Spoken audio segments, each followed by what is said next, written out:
You're listening to Arsenal Pass, a flesh and blood podcast for players by players. And all about strategy, leveling up, and the latest news in the world of Wraith. Welcome to Arsenal Pass. Welcome back to episode 37 of Arsenal Pass. I'm Brendan Patrick, joined always by calling champion Hayden Dale. Hayden, how you doing? Yeah, Brendan, all good, all good. How are you? Good. About to go on vacation, actually. So today we're going to be talking on some common mistakes in gameplay that you need to avoid to be successful in Flesh and Blood.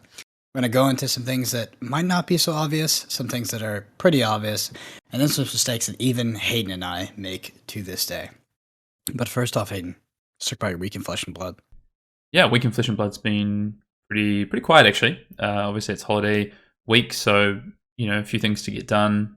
Finishing up work myself for the week.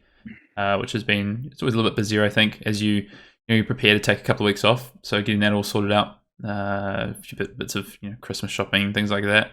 And then, I haven't really, no armories this week. I think managed to get in one last week, a CC armory. Played a bit of Rhina, as I've been playing in most armories recently, actually, which I've been enjoying. And what else have we? I mean, that's kind of it, just a bit of testing. Otherwise, just getting ready for, like you said, Brendan, vacation. Right? I know you're going away. I'm going to be doing a bit of a staycation for my 2 weeks. Yeah, for sure. You know what? This is actually a funny vacation for me because I'm going to Durango, which is in Colorado. You got to tell people where that is. Yes, but last time I was in Durango was actually when I not first met Hayden, but I kind of actually met Hayden, and we decided to launch Arsenal Pass. That was in Durango. It was in spring. Full circle. We got a little bit earlier this time, but yeah, full circle, eh? It's gonna be good. Got a nice 14-hour drive tomorrow. My week in Flesh and Blood been pretty chill, mostly because I've been super busy, been traveling. My brother graduated from college last weekend, so we had to go up, which unfortunately I didn't even know about before this weekend. So got that dropped on me on Friday, and I was all flustered. I'm excited to kind of be up in Colorado, just living in the woods for about 3 weeks, just getting in touch with nature. I'm bringing my dog. My parents are actually going up too, and they're bringing their dogs too. So it's going to be a nice experience. Bit of a getaway. And you mountain bike, right? So you're going to take the bike up and get in a few trails It's and stuff. a bit snowy. Oh yeah, of course. I'm thinking it's because it's currently 80 Southern Hemisphere. Yeah, it's 80 degrees out if you're Fahrenheit. About 20, 26, 27 or so here. I don't know. That conversion's probably bad, but it's warm here. I forget that it's currently probably snowing in the mountains of Colorado. Yep, definitely. Well, let's talk about the news, Hayden. Yeah, I mean, we had a pretty big news week last week on the pod, and lots of stuff happening. A little bit quieter this week as we kind of wrap up the year. Just 2 weeks left. But one thing we did get is we got our first Everfest preview card. We've seen the first cards from Everfest. We've seen a attack action card, and we've also seen a new hero, a young hero, and that's a guardian hero by the name of Velda Brightaxe. If you've ever seen the art on Cranial Crush, that's Velda. Yeah. So we now have her as a young hero. I'm pretty confident by that naming metric that she's a young hero only, right? She starts with 21 life, so does look like it. And aside from that, do we just have one guardian hero, Brendan, or do we have two guardian heroes? We have two guardian here. What? Well, so I mean the name on this playmat, they showed the playmat right in Bravo, and they give it a name. And so is that the name of the playmat, or is that a little signal that we're getting a new Bravo hero? That'd be wild. This Valda thing is really interesting. I mean, there's so much to talk about here. It's funny because when they give us the first spoiler, the first two, there's so much to talk about, and then when they start giving them to us every day, we focus a lot less. But what is 21 life, right? So we're assuming young only. So we're gonna go through going through the whole kind of Blitz heroes, like we did in Crucible, the addition of all the new Blitz heroes. I would like to see an addition of adult heroes. I think that'd be really cool. But maybe it's just not the way the game is designed.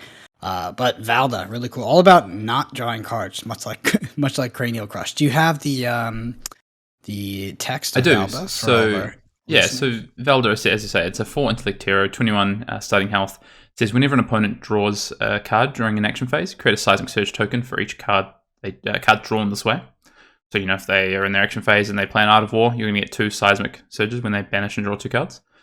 And then at the start of your turn, if you control 3 or more Seismic Surge tokens, cards you own with Crush can dominate this turn. So, very specific hero ability, right? It feels like we're going to see some stuff in Everfest that's really promoted around, I guess, drawing cards, which is, is this kind of LSS saying, hey, look, what's going to happen in Everfest? It's an interesting one because it feels, right? Yeah, it feels very specific. We don't have a lot of card draw. We don't have a lot of card draw in Flesh and Blood, mostly because it's freaking ridiculously powerful. Yeah. If the best way to kind of talk about, illustrate this is if you ever play Data Doll, what's it like to have 3 cards every turn, or 3 cards consistently over 4? Now imagine if you're able to consistently draw cards. And Valda's punishing people that are drawing 3 cards. So it's a crazy ability, but I hope we get a lot of card draw. It could be really interesting. Yeah, so 3 cards is quite a lot of cards as well. It's not like, you've got Art of War, you've got Tome of Fiendal, Tome of Aetherman, you've got these cards that do draw you cards, right? Cards that draw you stuff in your, you've got Showtime and Bravo, for instance. But what card, you also do have a generic in the form of Cashin from Crucible. Are we going to see some coins and Cashin come about in the set? Smart man. Oh, man, that really sounds like it could be it. All right, but there's another card that was released, Hayden, and I think it's probably one of my favorite cards I've ever seen because it's allowing us to play with my favorite card I've ever seen, which is Crazy Brew. I heard that's Sasha Markovich's favorite card, actually, the old Crazy Brew. We've got Life of the Party, which is the first non-hero card we also see from Everfest. It is a generic attack action. At red, it attacks for 4, defends for 2, and it costs 2. And it says you may discard or destroy a card you control named Crazy Brew, rather than pay Life for the Party's resource cost. If you do, choose all modes. Otherwise, just choose one of these modes at random. And so Life of the Party has 3 modes. You get to choose either one, or you get to choose 3 if you use the Crazy Brew sort of alternative casting cost. Life of the Party gains, when this hits, gain 2 life. Life of the Party gains +2 attack, and Life of the Party gains Go Again. So, you blow up your Crazy Brew, you come with Life of the Party for free, it has Go Again for 6, and if it hits, gains you 2 life. So, yeah, interesting card. I don't know how powerful that is with Crazy Brew. It means you just put Crazy Brew in your deck, but it's more than anything, it's an awesome card, and the art is pretty sweet. And you've got someone, I don't know, it looks like a tunic in a Fiendal Spring tunic in there. Maybe it's not, I don't know. Or it's absolutely busted and it's just going to break them out. No, it's great. I love it. It's fun. It's going to be cool. I love that I'm going to have a reason to play my alternate art Crazy Brew. Oh, the extended arts, yeah. yeah, they've just been sitting in my binder. Bring them out. So no, I mean, some pretty cool first cards we see. I think generally, at least when they sort of show the first kind of preview cards of a set, they're kind of signaling something either marquee or something that they're really proud of with the set, or something that they want to let players know is coming, right? They don't just start with some random card that means nothing. So I think Life of the Party really embodies what we're going to see with Everfest. We knew it was going to be, obviously it's the festival of Aria, and the pictures we saw were, big tents and a carnival kind of theme style. Obviously the packaging is that as well. So to see Life of the Party, it's I think it clearly is a signal by LSS of what to expect with Everfest. And then with Valda, she's her art is literally her ending a bar fight, right? With the guy from Stonewall Confidence polishing his glass in the background. It's hilarious, man. Yeah, it's going to be fun. I'm really, we've said it a million times, and I'll say it a million more. Supplemental sets are really just kind of the best thing in Flesh and Blood. Yeah, and the last thing I did want to just touch back on is this. So the Armory kit was released. They've said, you get Rainbow Foil Life of the Parties for this next month's Rainbow kit. There's 4 Cold Foil Valda Bright Axes available in those Armory kits. And then there's 2 People's Champion playmats. And they've put in, it's called Bravo, Star of the Show. And that's why I think a few people have peeked to, hold up, is that the name of the mat? Or is that the character on the mat? Are we going to be seeing our first, iteration of a hero? Are we going to see Bravo at Everfest as a new hero card? Maybe talented potentially, named Bravo Star of the Show. So this is just it's a bit of a speculation, but it's an interesting one.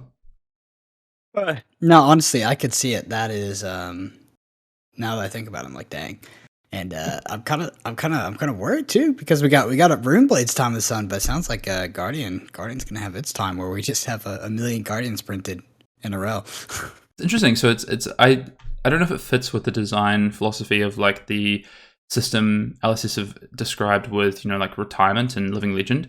So how would it work if you basically get the same, because this Bravo could play Crippling Crush, for instance, right?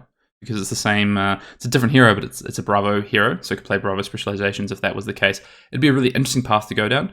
I don't know if that's actually what we're seeing here, but I feel like LSS wouldn't just show this for no reason, and I don't know if that hero convention on playmats has been used in the past. I was meant to have a look at it and I didn't. So if anyone in the comments wants to drop down, have we ever seen playmats before where they feature a hero and they've used a different naming convention like that? They've given a name to the playmat. I'd be interested to know, because there's definitely a few things it could be. But it's nice to think that maybe we're going to get something really, really cool, like a hero in a period of time. That's an iteration on the current hero.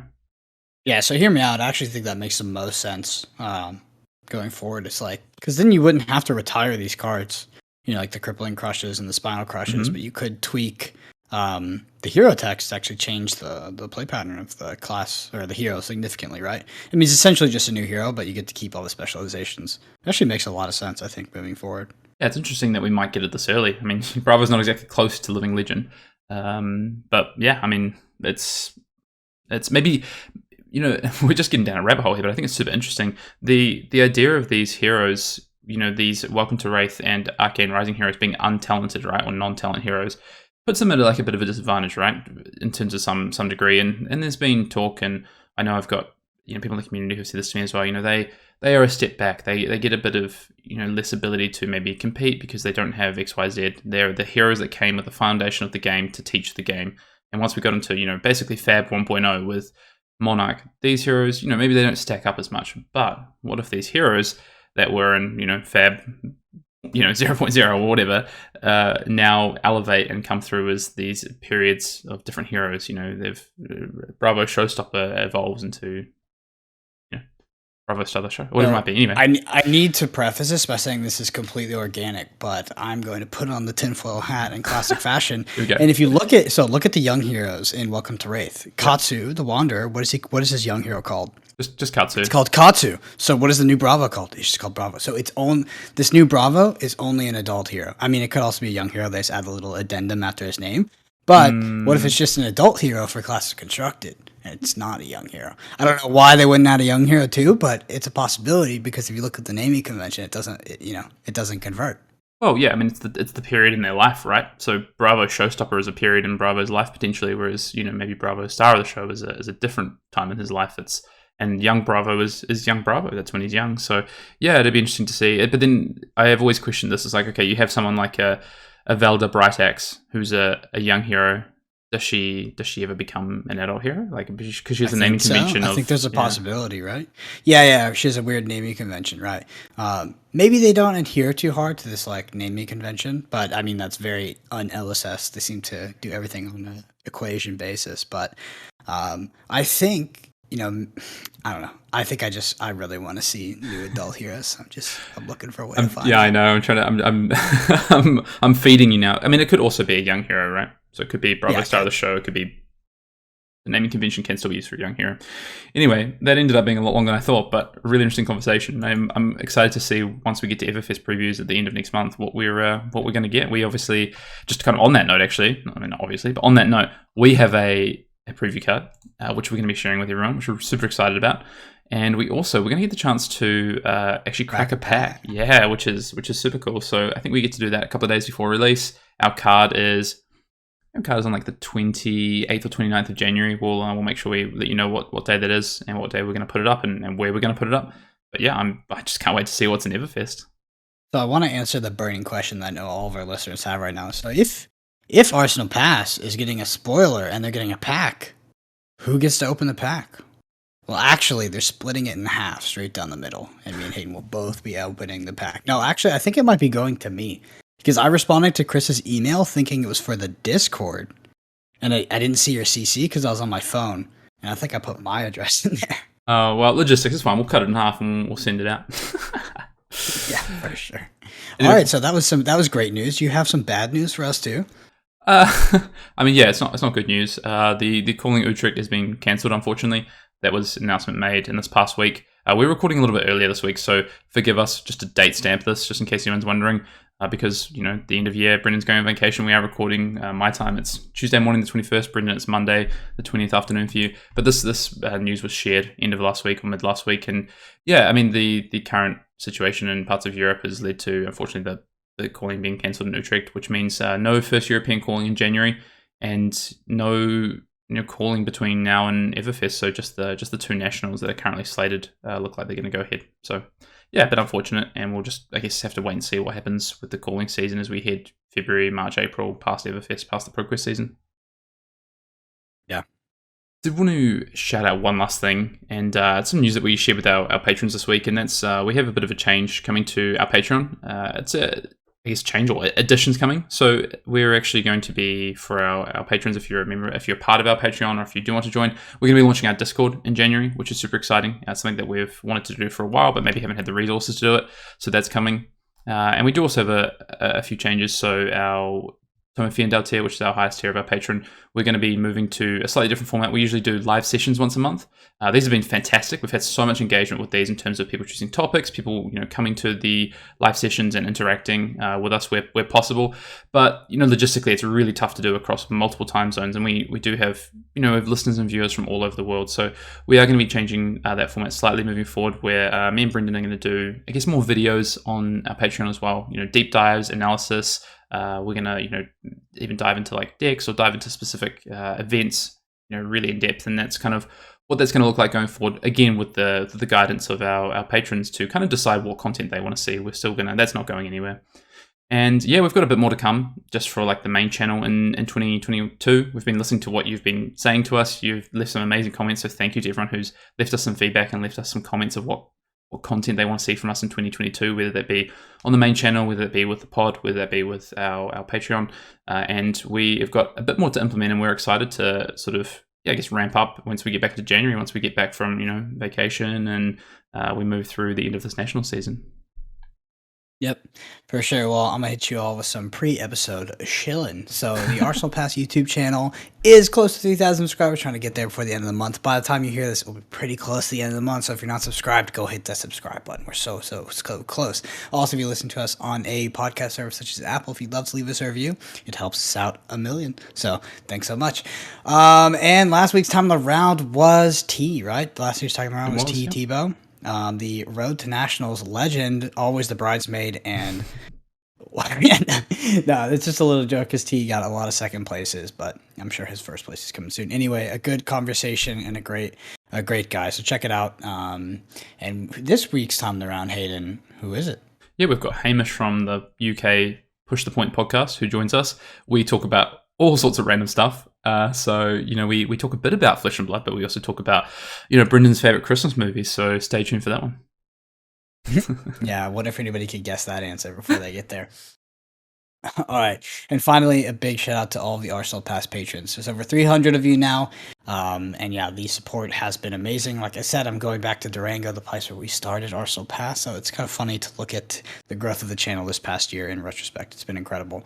The Arsenal Pass Patreon does have tons of extra content, including extra podcasts, what used to be a live session, but will be now extra videos. And if we throw up a deck tech on Arsenal Pass, we throw up the sideboard guide, written deck theory, ratios, everything you need to pick it up, start being competitive on the Arsenal Pass Patreon. So next week, and finally next week, tune in for our end of the year special podcast. We go over our biggest level ups in 2021 and share exactly what we learned as Fab players this year that improved our skill and knowledge. Or didn't. Durango, huh? Or didn't. Or didn't.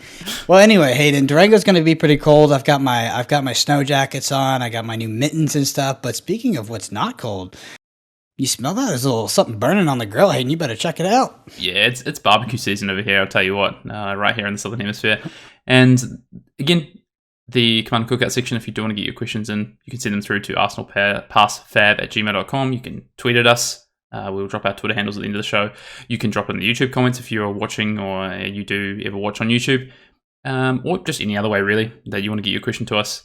But this week's question, Brendan, just a bit of a fun question, comes from me. We've been a little bit off topic this week with some things. We've been doing some really cool stuff with Welcome to Wraith videos, which I really enjoyed. We talked about, your favorite Christmas movie with Hamish. But I want to know, what TV shows have you been watching, Brendan? And that question does come from me. So I do wonder if anybody who listens to this thinks we actually practice and rehearse the Community Cookout stuff, because it is straight off the dome. So yeah, TV shows. Well, Hayden, what do you think? What do you guess? I want you to take one guess about what I'm watching and what I'm enjoying. So I'm pretty certain that you're probably working through some sort of Netflix shows. I don't know. Maybe you're watching Peaky Blinders. I don't know. That's my guess. I have watched Peaky Blinders. So I actually don't watch very much TV, surprisingly. It's because I'm a boomer and I listen to audiobooks and fall asleep. But I have been rewatching Cowboy Bebop on Netflix because it is on there now. So I think I watched that like 5 or 6 years ago and finally rewatching it. It's very chill, very nostalgic. And I'm assuming you've seen that anime, Hayden, because if you haven't, you're living under a rock. I've seen Cowboy Bebop, yeah, but I haven't seen the live-action Netflix adaptation. Oh, I'm not watching that one. So Stay away from the live actions. What are you watching, Hayden? What are you watching on your little television over there? Yeah, so I mean, I've kind of wrapped up a few TV shows in the past few weeks. I'd say like TV is kind of, or Netflix in particular. I call it Netflix time. Really, it's kind of like the time that me and my partner will sit down and we might watch stuff together. So we've been watching. We've actually been watching some of the Marvel TV shows, on Disney. Which I never got to. I wouldn't say I'm like a massive Marvel fan, but I do like the MCU and especially certain parts of it. I went and saw Spider-Man the other day, and then we've been watching Hawkeye, which I've really been enjoying. Hawkeye, if you haven't seen that, it's good. And then just kind of waiting for, I guess, like I really like smaller bite-sized pieces of TV, right? So like True Detective kind of style, these mini series almost that are 5, 6, 7, 8 episodes. And there's not been as many to end this year as maybe I'd like that I want to watch. So you seen Chernobyl? That's like, of course, yeah, exactly. That's what I want. I want Chernobyl. I want like The Bodyguard. I want these TV shows. So we'll see what comes out in the start of 2022. But those are the kind of TV shows that I'm looking for. Just things that I can watch over a couple of days when I have some downtime, and then maybe I don't need to watch anything for a while. So in the Christmas season, I do have a recommendation. Okay, hit me. It's on Netflix. It's called The Alpinist. It's mostly a documentary, but it is freaking ridiculous. If anybody's ever seen the documentary about Alex Honnold, I forget the name of it, but he's a pretty famous solo free climber. Alex Honnold is in this documentary, and he's just complimenting the guy that this one's actually about. But it's incredibly shot, ridiculous story, and probably one of the most well done documentaries I've ever seen in my life. And I just randomly clicked on Netflix the other day. So The Alpinist, definitely check it out. Sweet. It's on Netflix. I mean, I do like good documentary TV shows. I know that's a movie, but whether it be movie or TV shows, I've really been enjoying over the past year and a half the F1 TV show, the Drive to Survive TV show. That's probably one of my favorite TV shows. I'm always anticipating the next season of that, just because I was never really into like F1, for instance, into Formula One racing, but just the way the documentary is made, the way that they structure it, and just that sport actually is just ridiculous. And I'm assuming it's going to be similar with, obviously, so Alex Honnold, he's the free solo guy, right? Yeah. And like things like that are just, these people are amazing, and I love hearing their stories, and also just watching how those, when they're made well, they're made well, right? They really engross you. Oh, so good. Well, I mean, I think that's probably the most off topic we've ever been, but it's time for the main topic of the pod, Hayden. All right, let's get back on topic. So today, I'm pretty excited about this one actually, because it's something that we haven't really done. I know back in episode 8, I think it was, we did kind of like 5 gameplay traps to avoid, and there was like a lot of really good response to that episode. And we don't usually, I guess, put things into like numbered order or things like that, because we talk more about like broad concepts. But we wanted to, I guess, like round out the year with just some of the things that, these common play mistakes that we're seeing, maybe that we've talked about them in the past and they're really cropping back up again, or they're just things that are just ongoing, and something that I think if you want to advance your game in Flesh and Blood, if you have maybe goals, maybe you want to play competitively, maybe you just want to get a little bit better, maybe there's just a few things you want to work on, then I think these 5 mistakes are ones that I know some of these, I definitely still make these mistakes and have to remind myself. Some of them I think I've learned about this year, and some of them are maybe more fundamental, and we're going to talk through them. And so there's no particular order to these. Well, actually there is, but the order isn't of importance. For instance, this is an order of probably things that we are seeing happen more often. And I think there's a big part of that is that really comes down to the current sort of format we've had over Monarch and then into Tales of Aria that's been quite aggressive, I actually think leads to quite a few of these that we're going to talk about today, Brendan. Yeah, definitely. Cool. All right, let's get started. So, number one, in terms of, play mistakes to avoid, what you need to stop making is not defending enough. And I put in brackets here, and at the right times.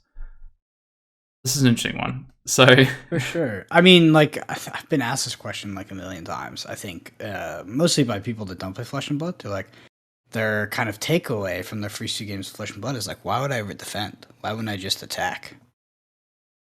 Do you have an answer to that, Hayden? Why is blocking even important? Why don't I, if I can do more damage than my opponent by the number that's in the bottom right, why am I not always just attacking? Is there any nuance? So there's levels to defending, right? And I think before we dive into this one and talk about probably some of the, I guess, the common pieces that are driving this mistake, I think, let's just kind of lay it out, first of all. So level 1, really, when it comes to defending in Flesh and Blood is, does my hand, do more damage than my opponent, right? So a bit of math. So if I can deal 13 and they come in for 12, then why would I defend, right? That's like number 1, yeah? That's, okay, I'm up 1. But, okay, hold up, actually. I have a card that I just don't get to use. It's not going into my arsenal. It's going to be a dead card, defense for 3. Well, that's an easy card to defend with, right? Because it doesn't do anything. And now, actually, instead of doing maybe 12, maybe 13, maybe I get to deal 11 and I get to prevent 3 by defending with a card. So I'm actually up a damage on that hand we just talked about before. And that's kind of like level 1, right? It's just working out this idea of just pure math, like my hand against what my opponent's doing this turn, where does it roll out at? That's level 1.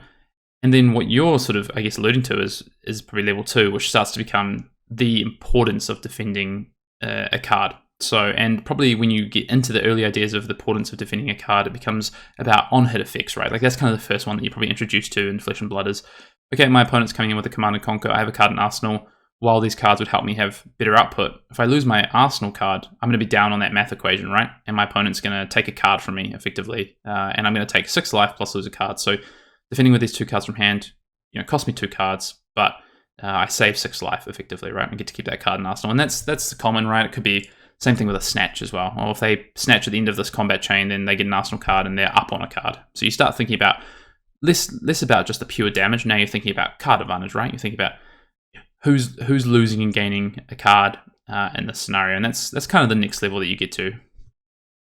And then you can move beyond that, right? So you move beyond that to this idea of basically you start to think about tempo in a game, and this is the hardest tempo.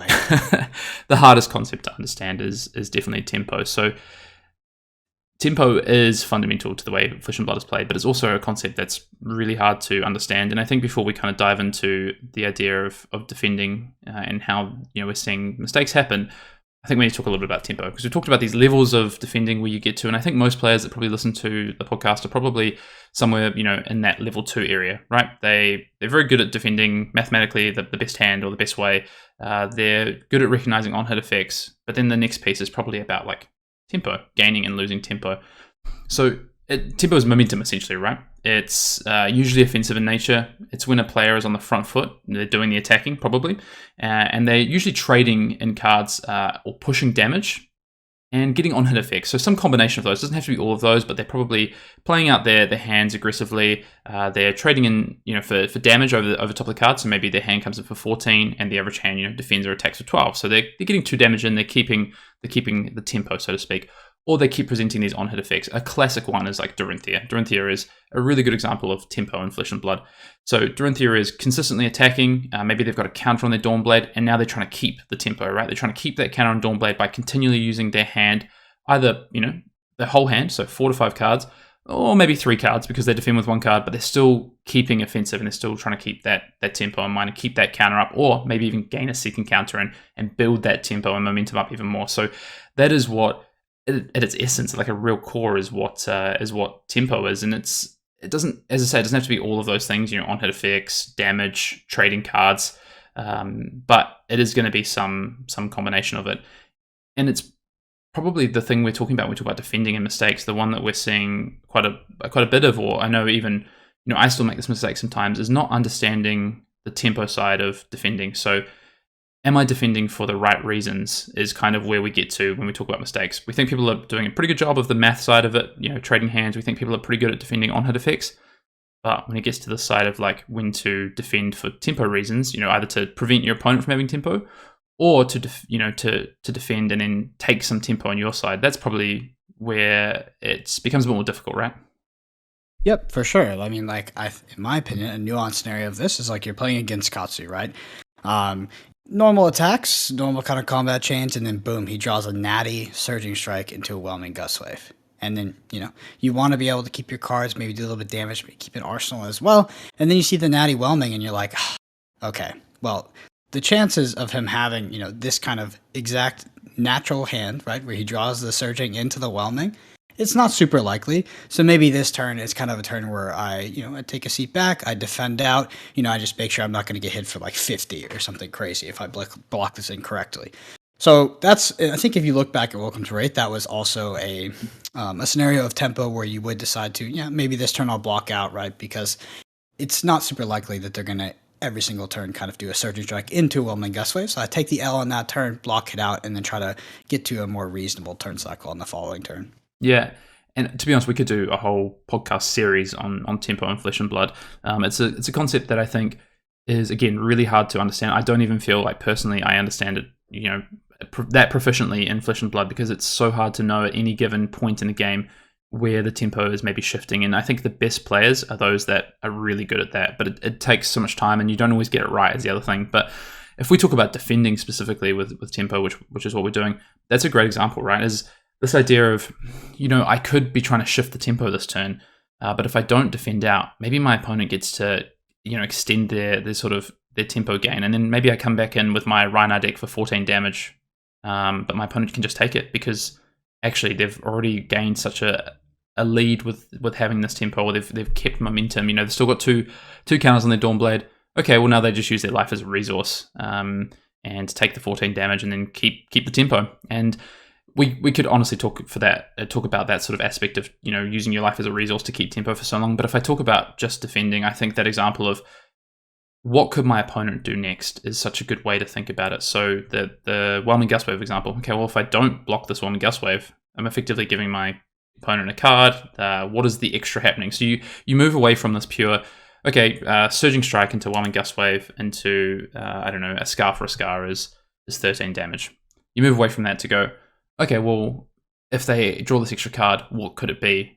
Could that get them the 0-cost card to then go and throw to get their Maginchi release, and now they're on a combo line? Or could it give them the resources to pay for that card? Does that also mean the Mask of Momentum gets triggered? What is this? They've already got the tempo, and now what happens if I don't defend well? Does that tempo extend? In other circumstances, it might not, right? You might be playing against a deck with a low amount of on-hit effects, or they're having a lower turn. Maybe you're playing against a Runeblade who just plays 3 non-attack actions and then an attack action, and they have no cards left in hand, 1 resource up. They're going to come in with Rosetta Thorn, but you know exactly what they're going to do on that turn, and you know what that damage looks out like. The on-hit effects are really low, etc. So that's kind of probably where a lot of us are playing in terms of the idea of defending. And I wanted to ask Brendan, so if we're trying to get better at this concept, if we're trying to make sure that we move past just the pure damage calculation, just the pure on-hit effects, what are some of the things that we can work on to get better at this idea of defending correctly? So I think that you can understand sort of some of the play patterns that your opponent's deck is trying to work towards in order to win. So if we go back to that Dorinthia example, like a really good example of tempo, like you said, is keeping the counters on the Dawnblade. But if you think about a lot of tall Dorinthia builds and how they actually try to win the game, it's around cards like Steelblade Supremacy, and yeah, pretty much Steelblade Supremacy, sometimes Iron Song Termination. So, kind of a classic example of this is like your opponent that's playing Dorinthia has their 5-card hand now. They took a bit of damage and they go, boom, Spoils of War, Steelblade Supremacy. That's all the information you're presented with, and they have 2 more cards in hand, right? Well, maybe you did draw your kind of big damage spell, but you're playing Ninja, you drew your Magenshi release and your Surging Strike together, but your opponent's still on a pretty high life total.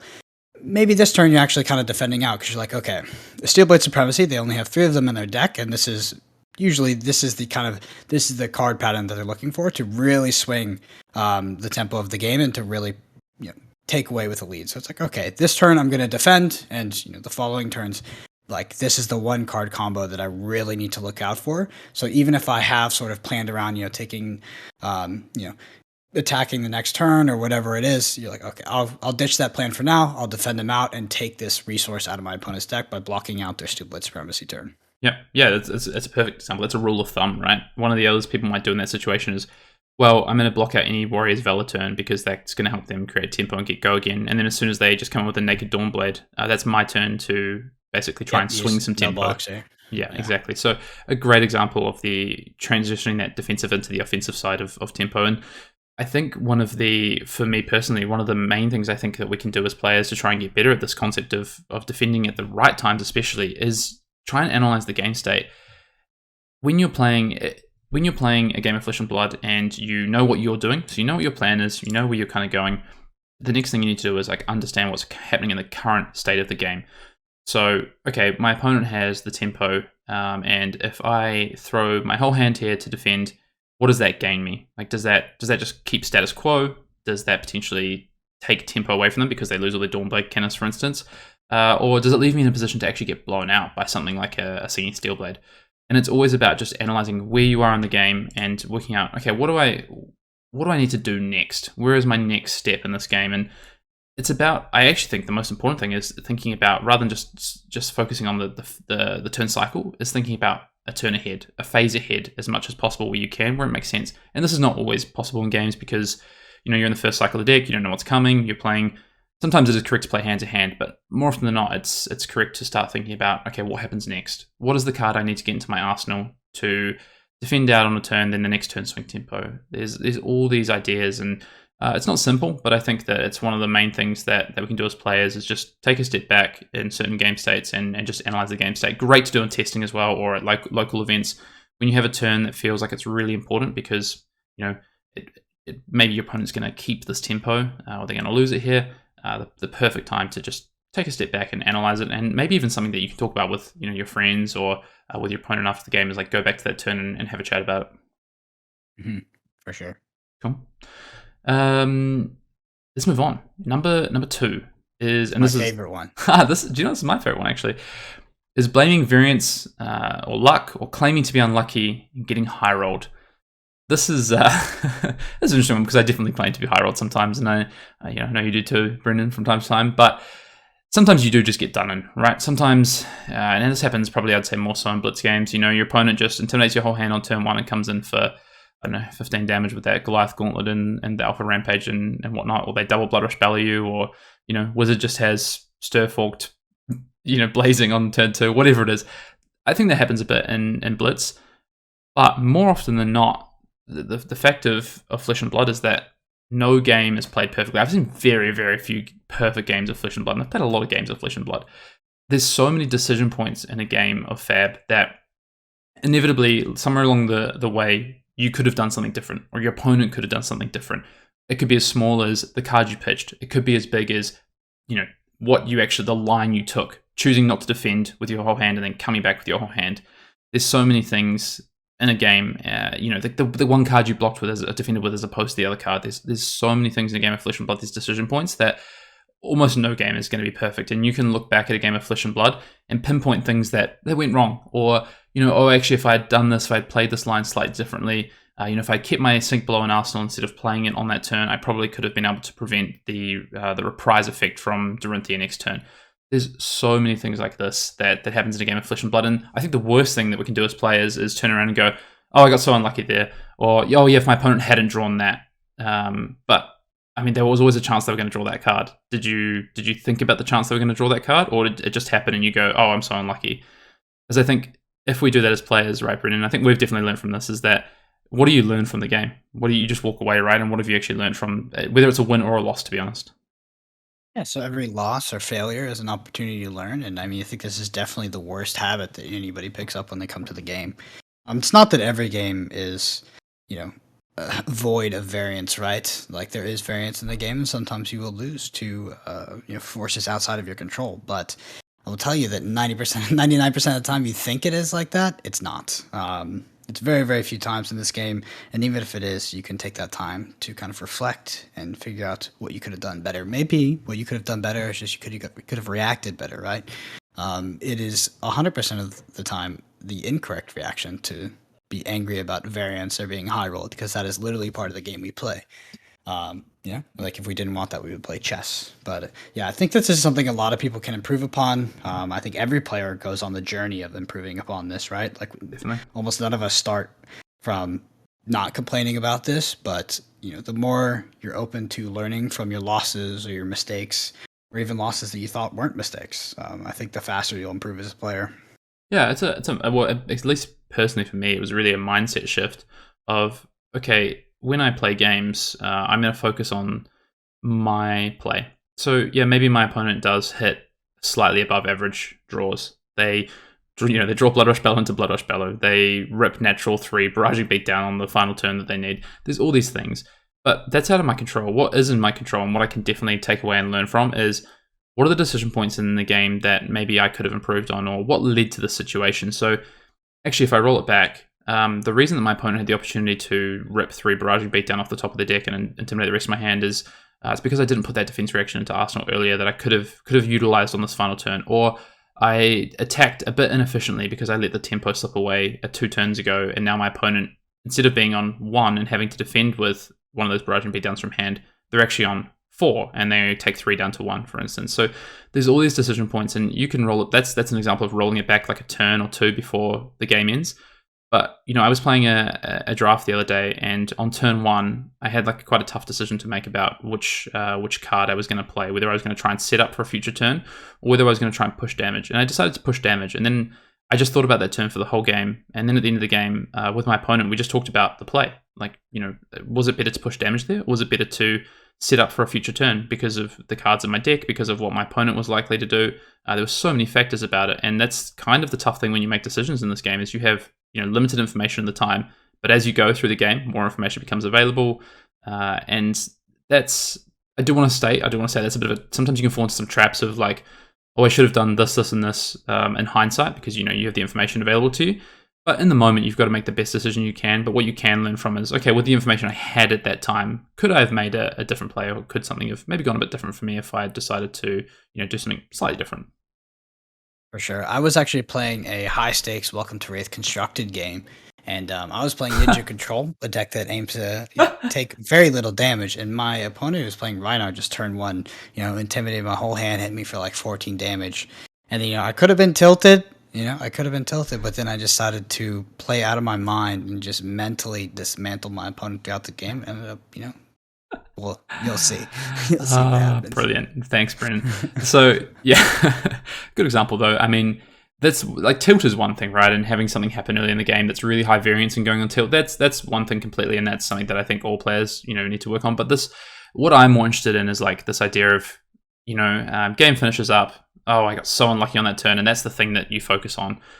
As I say, my biggest thing is, who cares about that? That's happened. The variance has happened. The really low likelihood that something has happened has happened. That you can't do anything about that. But actually, I went on this play pattern in that game that, actually in hindsight, thinking about it, didn't feel good. I didn't get my opponent trading cards the way I wanted to, or it didn't play out quite the way I wanted to. And those are the things that I'm more interested in.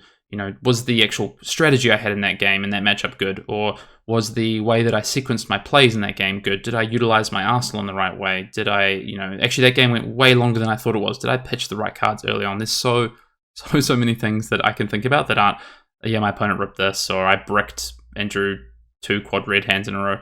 I will say, the last thing before we on this point from me is that those kind of stats of like, oh, I was a 10% chance to draw the back-to-back quad red hands, or I was like, 2% chance to draw the back-to-back quad red hands.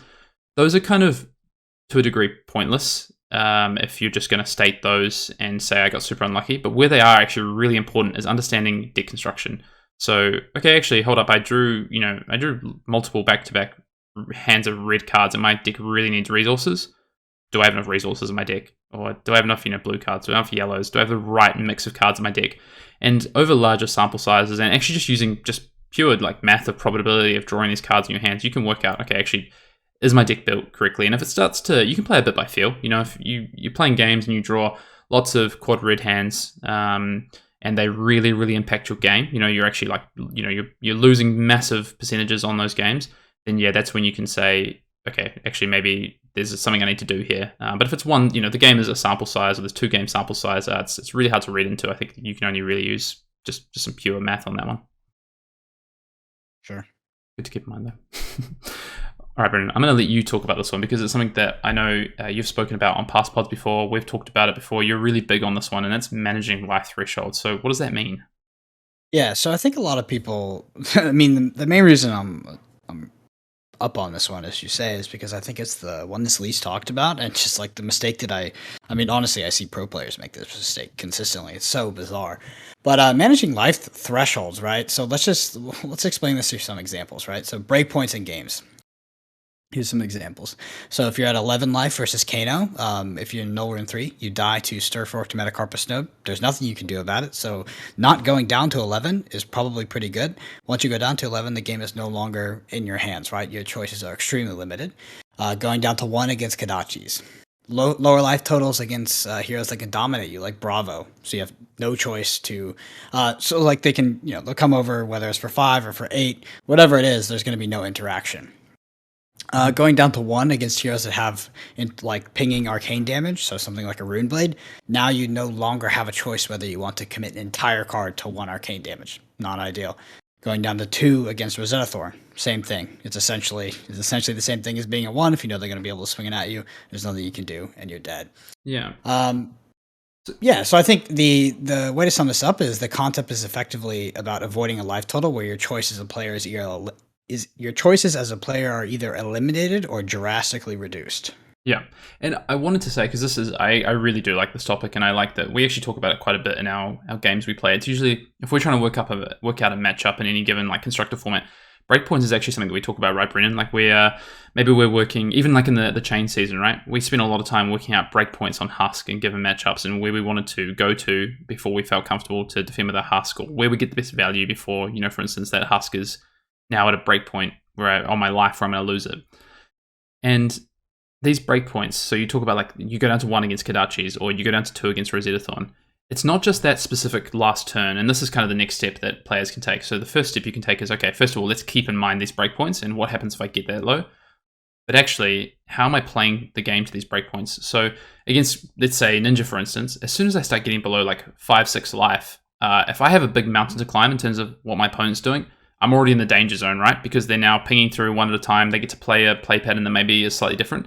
Whereas if the game's close, they're also down at 5 or 6 life. Maybe I'm less worried about those Kadachis. But if there's potential that, they can just take they can leak damage and still keep it blue and then come in with those Kadachis every time, now I'm starting to get into trouble. So it's not just the one turn of dropping down to those life thresholds. One of the really important things to consider is like all the turns leading up to it. Like how is the game being played out to the point where you get to those life thresholds? Contextual based on your deck as well. So if you think about a mega efficient deck like Chain, right? You could block with 3 cards, have no card in arsenal, keep 1 card, and then flip a Seeds, an attack action, pitch the blue. You would come in for 4, Shackle Gogan, and then Nebula Blade for 4 again. Like that's a good turn. But like if I'm playing Dorinthia, I know that in order to like really swing the tempo to really hurt my opponent, I'm probably going to need a 5-card hand. So if I'm allowing myself to get ticked down, I don't really have the tempo or anything like that. Once I get to a low enough life total, there's nothing I can do, right? Because I'm not going to be able to string together that 5-card hand, especially if I don't have my armor to block with. So you need to understand what your deck, like how your deck turns the corner. Chain can block with a lot of cards and then get enough shackles, and then he is going to probably turn the corner by not blocking in a turn, but he can go down to 1 card and consistently do 8. Well, not anymore, but consistently do 8 damage to the opponent. Like that's not a thing when you're playing something like Dorinthia or Katsu. Yeah, exactly. Yeah. It's about what your deck needs to do and what your opponent deck is trying to do. It's about understanding the matchup. That's how you're going to better understand life thresholds, and it comes down to use of equipment as well, which is something that we talked about last week on the or the week before on the pod when we talked about the importance of equipment. Is that the life thresholds actually are really, really relevant because you also have like things like Skull Cap, for instance, which are really relevant with life thresholds. So sometimes you want to be on higher life, right? You turn out your opponent's running a bunch of Scar for Scars and a bunch of Life for Lives. It's like maybe you want to be on lower. You want to be on lower life. Yeah, the other one doesn't want to be on high life. It's like, you need to be cognizant of what your opponent has in their deck and manage your life total accordingly. If we're going to talk more about armor, this is the part of the subject that I'm most passionate on, is people block so badly with their armor, right? Like, not all of your life points are equal. Mm-hmm. You have 40 life points to work with, but some are a lot more important than others, especially the ones where you're going to die. And not everything you block is equal either. Some damage is just raw damage. Other damage has a nice on-hit effect with it, right? So you're blocking out this raw damage with your Skull Cap when you're at like 34 life, because for some reason mentally you feel like, if I'm on 34 and I'm not 32, something is different in this game. A lot of times it isn't. And you're probably thinking, oh, this is crazy. I would never make that decision. Watch people do this. It's the craziest thing I've ever seen in my life, but there's some kind of mental thing that happens with people when they get behind by a significant life total, they'll go ahead and block with a piece of armor just to reduce the damage. And you'll see them lose games because it is incredible. The one place where this is sometimes a thing is, so if I know that I'm going to be at a higher life total for the entire game because I'm about to do this, I have my big Art of War turn, I'm about to turn the corner and I know my deck is just going to punish the opponent, you can sometimes block with your skull cap just to get that 2 block outfit because you're never going to be able to get it in the future. I would caveat this by saying that I think 90% of the people that 90% of the time people do this and they use that exact scenario as the reasoning for blocking with the skull cap that way, they're wrong. I agree. Yeah, usually it's wrong. But yeah, I mean your armor is there so you can turn the corner, right? You can block out the unhit effect. You can not block with cards from hand, and then boom, you can do your big 5-card hand and turn around. It's so important, and yeah, I mean not all damage is the same. It's not created equal, yeah. And I don't want to talk about this too much because we're kind of, I guess, going off where we are. But it is really important. And one of the things I do want to say on that is that it's opportunity cost. That's the best way to think about your equipment and also your life thresholds is the opportunity cost. So if I defend with that skull cap early, what's the opportunity cost? Oh, okay, actually it can't defend a really relevant on-hit effect late game. It can't let me swing tempo by defending with just my equipment. It won't let me defend out with 1 card from my hand plus a piece of equipment if I don't have it. Whereas early in the game, maybe that opportunity cost is smaller, and then or larger. And then in the late game, right? One of the other things you could have is, okay, actually, I don't have this piece of equipment now. My game plan has to change. For instance, one thing I like to do when I was playing Rhinar, for instance, right, is like trade cards with people, keep life as even as possible, and try and keep my equipment. And then on the final turn, before I go for like my big, like multiple barraging beatdown turn or multiple like the big blood rush bellow turn, throw the equipment in front of the on-hit effects, take some damage, and then I'm swinging tempo. I'm using my equipment to swing tempo in this instance, and you'll notice all these things we talk about are kind of intertwined. But yeah, it's really important, and it really plays into this idea of life thresholds as well with your equipment. Yep. If we're looking at a popular deck in the meta to take something from, you look at Briar, like a lot of Briar mirrors are decided by how the players will block with their armor. Mm-hmm. You'll see a significant difference between the top Briar players and how they choose to block and when they choose to block with armor versus some other players that are maybe not having as much success. This was extremely important in the chain mirror, and this was actually where most of the skill gap, or like kind of skill edge was gained, was efficiently managing Husk, right? Because Husk goes away at 13 life, but also goes away at the beginning of your turn. It doesn't go away on your opponent's turn, and it's at 13, right? So it's like, do I need to go to 13, or do I need to avoid going to 13? So is 14 okay? Well, it's actually not, because there's a lot of arcane damage in your opponent's deck and all this kind of stuff. And there was like this little Husk dance that you could do with the opponents, and you could really outplay your opponents so badly if you knew how to kind of correctly dance around those life totals. Yep, completely agree. We actually recorded a game where we played a chain mirror where there was a big Husk dance between me and Brendan in the mid game. Unfortunately, we had some tech difficulties with the video, and we could never put it up. But it's so true, this idea of the use of equipment, and then also like the life thresholds piece of it around, okay, where's my key life threshold? And you can come up with some like rules of thumb as well around your life threshold for any given matchup. Like you talked before about the Kadachi Katsu thing. Okay, actually getting under maybe 8 life is really dangerous for me in this given matchup. Or maybe actually I don't care until I get to 3. So it's going to depend on your deck and also the matchup. Yeah, for sure. Cool. Let's move on to number 4. So number 4 is sideboarding for a hero or matchup and not siding for a game plan in that matchup. And this is something I think we've talked about pieces of this before, but I really want to wrap this up in a bow because I'm kind of seeing a lot of this, I think, even whether it be, at like the calling level, whether it be at like armory level. And this, if I explain this effectively, what this is you make sideboarding decisions based on trying to bring cards in for a matchup. So the classic is, okay, I bring in 6 defense reactions here because my opponent is playing Briar, or they're playing on-hit effects that have breakpoints at 4. And what we're often not doing in that situation is we're not siding for an actual game plan. We're just saying, okay, well, I want these defense reactions to defend out, or I want extra attack actions because I want the threat density to be higher. And the most important thing to consider here is what is that doing to your game plan? If my game plan is I'm playing an aggressive Katsu deck, and all of a sudden I bring Flick Flax and Sing Blows into my deck, what does that do to my game plan? My game plan probably has to completely change. But I think what I'm seeing a lot, and what I know I've done in the past, is not actually thinking about what that means for my game plan and how I'm going to end up, enacting the match sort of as I want it to go. I end up drawing these awkward hands because I have these defense reactions. I now become a defensive deck or a mid-range deck, and it just doesn't work with my other cards because, actually they defend for 2. So if I want to block out a whole hand, it doesn't really work for me. So yeah, do you have anything to kind of add on this, Brendan, in terms of what that looks like?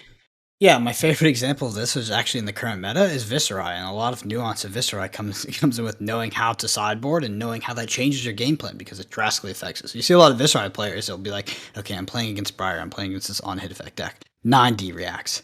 Okay, that's fine. But then they go through half their deck, they're building the rune chance, and they get their big Sonata, and they got a few rune chants now, but there's still a lot of D-reacts left in their deck, and they're not really kind of keeping in mind how that affects what they're about to do. They pop the Scalata, they Sonata, and they hit 3 D-reacts, and Sonata, like, I'm so unlucky.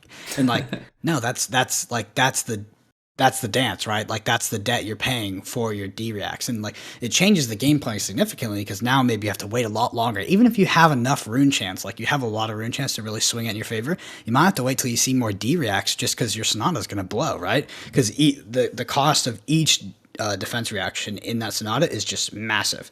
And it changes the game plan significantly. Yeah, good example. There's so many of this. There's the idea of taking out, zero cost cards and you're putting in like CNCs, for instance, into your deck. Well, how are you paying for that? How does that change your game plan? I want to sideboard these CNCs in my Briar deck. Okay, you're playing a zero cost Briar deck. How do you plan to pay for those? The opportunity cost is comes in again. And I like that you talked about, being unlucky. You wove in, one of our number 2 sort of principle there are these mistakes that are happening. And I'll bring in, I guess, the idea of how you're going to pay for these cards. And there's so many examples of this, even down to, okay, I'm playing a Runeblade and it's similar to that Viserai example. Maybe I'm playing a tempo build, but I'm bringing in defense reactions and I'm taking out non-attack actions from my deck. Actually, my non-attack action count is really low now. How am I going to have these turns I need to have? I'm drawing hands with no non-attack actions in them because I've taken those out of my deck. So there's always an opportunity cost to what you're doing with your sideboard. And if you have a really good core game plan with your deck, that's amazing. You're in the right place for deck building and how you want to enact a match. Now, when you think about any given matchup and how you actually want to play that out, now you need to think about, okay, what's actually changing? What are the cards I'm bringing in and taking out, changing about my deck? And is this actually the right decision? Or do I need to approach this from maybe a different angle of attack? Maybe I actually have, if I use the Katsu example again, I want to be a bit more defensive. Well, actually, maybe I move away from an aggro plan in my deck and I move to a mid-range plan, and then I have more combo cards that work with Flick Flack just naturally, for instance. Yeah, definitely. Cool. And number 5, wrapping up our last one on these, things in gameplay that we need to stop doing. I know you're pretty passionate about this one as well, Brendan, is playing hand-to-hand. What does that mean? Yeah, so obviously in Flesh and Blood, every single turn you're going to be drawing, at the end of your turn, you'll be drawing 4 cards. So for the first turn of the game, you both will draw up to 4. Like, it's very easy when you first start the game to play, those 4 cards out, do as much damage as possible, block as efficiently as possible. Like, if you're already blocking as efficiently as possible and you're trying to win sort of the net numbers game on each turn cycle, I guess you're already at, like, level 1.5, right? But what comes after that is, like, you have to realize that you're like, how am I actually winning the game? There's more to usually winning a game than just playing 4 cards. And like there's core strategies that your deck is playing to. We talked about a warrior strat, like a warrior earlier, right? A tall warrior. Like, yeah, you can do a lot of damage. You can come over the top. You can surprise them with some reprise. But how are you usually winning that game? It's usually around your steel blade supremacies and sometimes your 20 blades. And you're looking to set up those big turns. And if you just play these 4 cards to 4 cards, they're very unlikely to be naturally set up. Another way to, talk about not playing hand to hand is investing in the arsenal. Your arsenal is an investment for the future turn. And it's incredibly important. I think effectively using the arsenal is really where a flesh and blood player, when they first start out, that's their first big level up, right? Effectively defending. And then once they learn how to utilize the arsenal is really when they get to the next level, right? Because there's such a difference between a 4-card hand and a 5-card hand, which is effectively what an arsenal is a lot of the time. Mm-hmm. Yeah, I think there's a few levels to the playing hand-to-hand kind of ideology and how this plays into the core concept of Flesh and Blood. So kind of hit the nail on the head. The first one is that idea of just playing out 4 cards, or we talked about it earlier, trading damage, right? So are you up on damage? Are you winning that turn cycle? So I defend with 2 cards, come back with 2 cards. Okay, I'm up on this turn cycle. And then the next thing, and which I think is where probably I'm seeing the most mistakes, to be honest, from the players that would probably listen to our podcast or that I've experienced in my testing in the past that I've had to work on, is you can win every turn cycle, right, and still lose the game. Because maybe I'm winning every turn cycle by 1 or 2 damage, but my opponent's actually getting the best cards out of my deck and maybe defending with some pretty crappy cards they don't care about in their deck, and they've actually they're pitched for the end of the game, or they lose 5 turn cycles in a row by 1 or 2 damage, and then they've got a Blood Rush Bellows and they've set up the big turn, and I take 10 damage, and my swing back is really poor. Well, yeah, I won 5 turn cycles in a row, but they just blew me out on that one, and I'm now behind in this game, and that could happen 2 or 3 times. And so the next concept is like just understanding the actual most important turn cycles of the game and which cards are most important to that. Trading up cards is a really important concept, for instance. So if I'm getting 2 of the best cards from my opponent for 1 card that really doesn't matter to me, you see this a lot in Limited. Okay, I come in with a Wounding Bull or whatever, come in for 6 damage. My opponent blocks with like 2 of the best cards in their deck. Perfect. I'm in a really good spot here. So yeah, that's kind of, I think, like level 3 to this idea of playing hand to hand, and it's hard to do. It really is, because it depends on, again, the matchup you're playing, the deck you're playing. But one of those things that you get rewarded for by understanding, first of all, the deck that you're playing it more regularly, and also the matchup. Yeah, one of the first dominant decks of Flesh and Blood was actually built on losing 95% of turn cycles and then just winning the last few, right? With Drone of Brutality. It would just attrition you out, take all of your good cards. This is back when the card pool was a little bit weaker.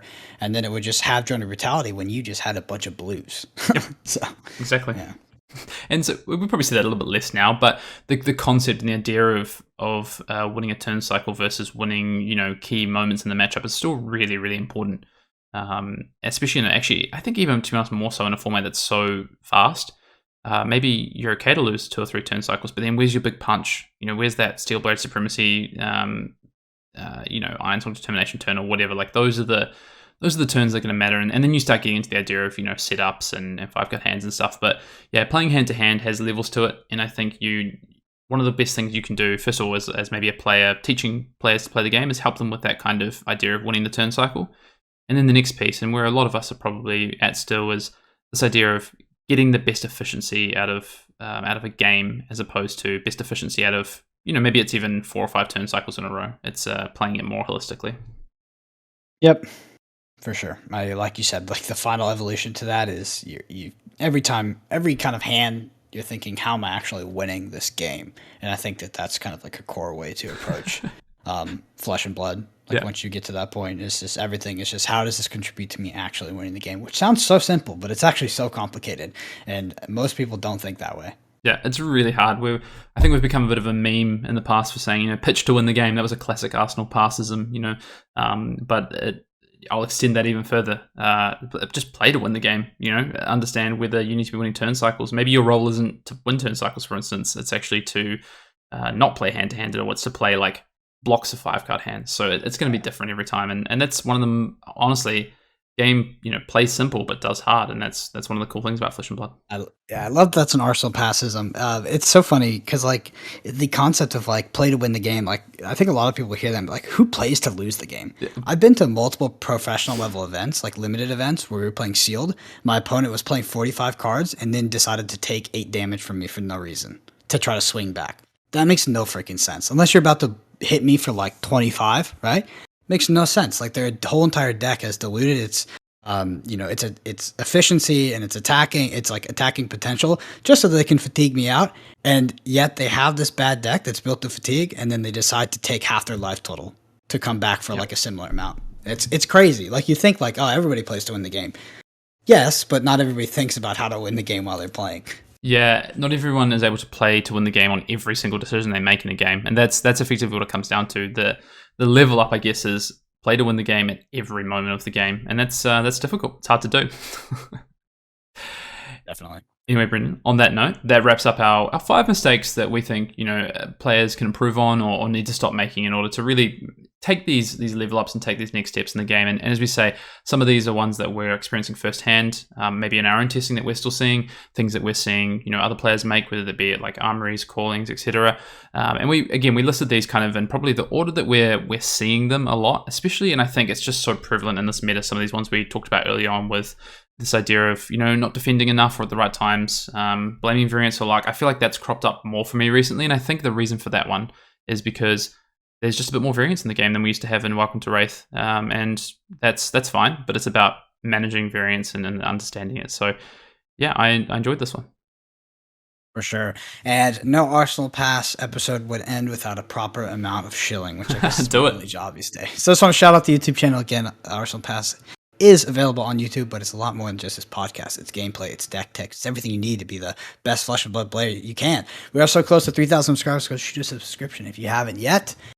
And Hayden and I are both located on Twitter. I'm located at BrennanAPG. Hayden is located at Fiendale, so FYEN_Dale. And finally, a big shout out and thank you to all of our patrons. The Arsenal Pass Arsenal Pass Patreon does have tons of extra content. If you're interested, go check it out. We love interacting with people on there.